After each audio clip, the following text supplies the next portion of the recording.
আজকেও আপনারা এসেছেন যথাসময়ে, সেজন্য আমি আপনাদের ধন্যবাদ জানাই। আপনারা জানেন ঢাকা মহানগর দক্ষিণ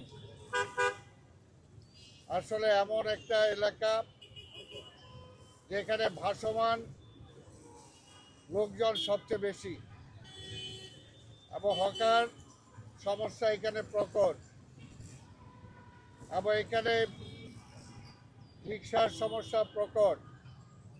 আমরা একে একে চেষ্টা করছি প্রতিটি সমস্যার ধারাবাহিকভাবে সমাধান করার জন্য।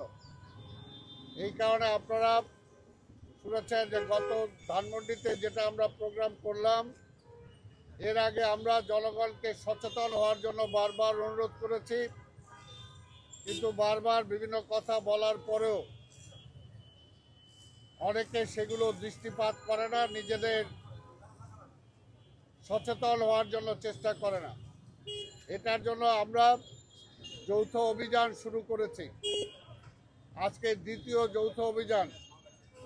এর মধ্যে দিয়ে আমরা একটা বার্তা আপনাদের মাধ্যমে নগরবাসীকে দিতে চাই, আপনারা দয়া করে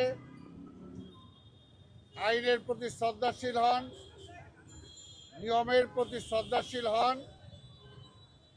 এই ঢাকা শহর আপনার, এই ঢাকা শহর আমার, এটাকে পরিচ্ছন্ন রাখার দায়িত্ব আমাদের সবার।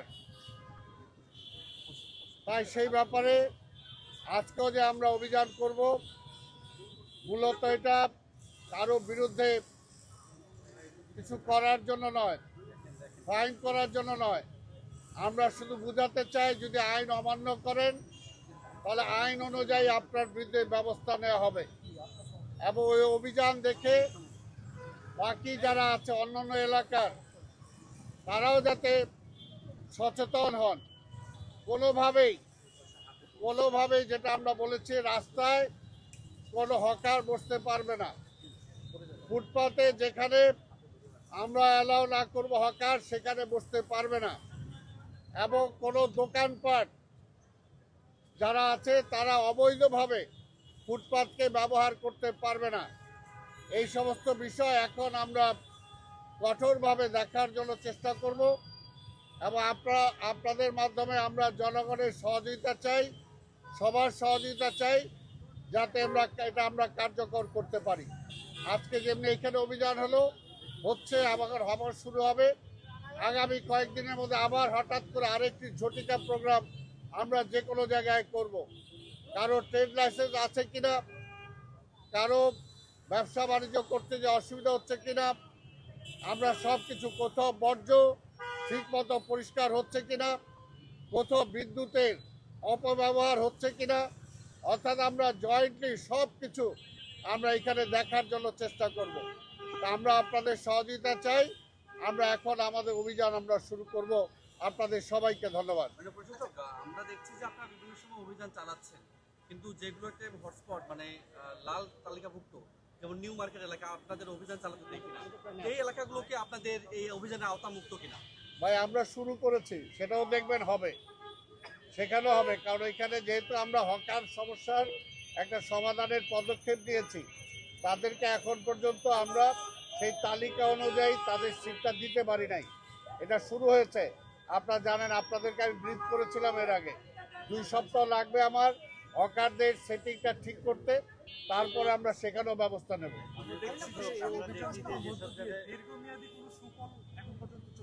ভাই, দীর্ঘমেয়াদী তো হয়নি এখনো, এটা স্বল্প মেয়াদী শুরু হয়েছে। দীর্ঘমেয়াদী অবশ্যই সুফল হবে। আপনারা জানেন, আমরা জনগণকে যতই বলি না কেন, কিন্তু তারপরও জনগণ সচেতন একেবারে যে হয় না এটা ঠিক না। গত ঈদে আপনারা দেখেছেন, এর পরবর্তী সময় দেখেছেন, এখনও দেখছেন, জনগণ সচেতন হচ্ছে, তবে সেটার পার্সেন্টেজ হয়তো কম।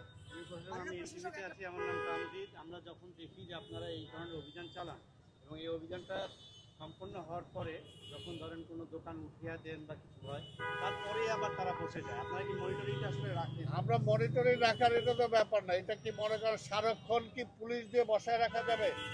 আপনারা যেমন আমাকে প্রশ্ন করলেন, ওদেরকেও প্রশ্ন করেন, এই নিউজটাও ছাপান, তাহলে তারাও তাদের বিবেকের মধ্যেও লাগবে যে আমি অবৈধ জায়গায় অবৈধ ব্যবসা করতেছি, এটা আমার ঠিক না। নেক্সট কি বললেন? মাননীয় প্রশাসক, একটা প্রশ্ন, সেটা হচ্ছে যে আপনারা যে উচ্ছেদ অভিযান করছেন সেটা নিঃসন্দেহে একটা ভালো উদ্যোগ, কিন্তু বিষয়টা হচ্ছে আপনারা যেভাবে হাক ডাক দিয়ে অভিযান করছেন, আপনাদের গাড়ি আসার সাথে সাথে কিন্তু ওই পাশে যারা ছিল, যারা ফুটপাতে দোকান ছিল, হোকার ছিল, তারা কিন্তু অলরেডি পালিয়ে গেল। তাহলে আপনাদের এই উচ্ছেদের কি আসলে কোনো মানে আছে? আপনি কি জানতেন 1 ঘন্টা আগে যে আমরা এখানে উচ্ছেদ অভিযান করব? আমরা তো জানতাম, আমরা আপনি জানতেন না? এই স্পটে জানতেন? না, স্পটটা তাহলে আপনি কিভাবে বললেন যে হাক ডাক করে? already এটা তো শোনেন, সবাই চলে এটা গেছে। এটা আপনি হলো, দেখতে পারেন। এটা হবেই, এটা তো স্বাভাবিকভাবে তারা বুঝতে, এই ভয়টা তাদের মধ্যে আসুক যে আজকে এগুলো করলে এটা হবে, তার কাছে হাক ডাক করে আসছি নাই আমরা। আপনি নিজেও জানতেন না যে আমরা এখানে আজকে আসবো। আমরা অভিযান শুরু করেছি। ওকে, আমরা শুরু করি প্লিজ। Just at the